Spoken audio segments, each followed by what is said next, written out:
विधान परिषदेतील विजयानंतर नागपूरमध्ये अजित पवार यांचे बॅनर लागलेले आहेत।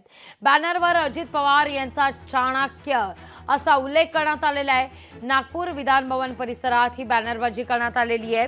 विजयी उमेदवारांच्या शुभेच्छा या बॅनरवर देताना अजितदादांचा चाणक्य असा उल्लेख करण्यात आलेला आहे। या बॅनरबाजीवर आता राजेश विटेकर आणि शिवाजीराव गर्जे यांना शुभेच्छा देणारे हे बॅनर सध्या नागपूरमध्ये झळकत आहेत। या सगळ्याविषयी अधिक माहिती घेण्याकरता थेट जाते आमचे प्रतिनिधी ज्ञानेश्वर पवार यांच्याकडे।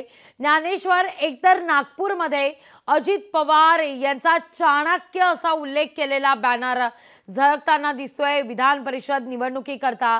या बॅनरच्या माध्यमातून नेमकं काय सांगण्याचा प्रयत्न राष्ट्रवादी काँग्रेस करते चाणक्य असा उल्लेख करत, आणि तोही फडणवीसांच्या नागपूरमध्ये?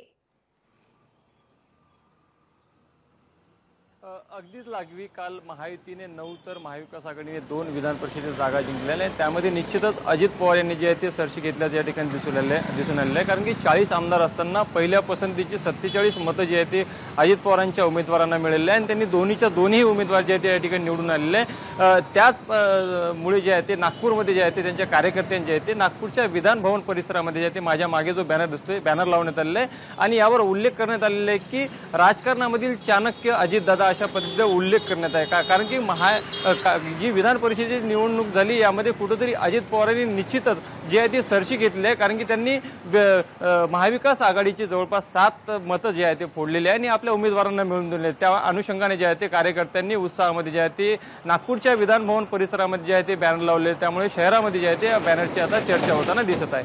लागवे ज्ञानेश्वर, धन्यवाद तुम्ही दिलेल्या माहिती करता। लोकशाही मराठी ऐका, पहा, जागरूक रहा।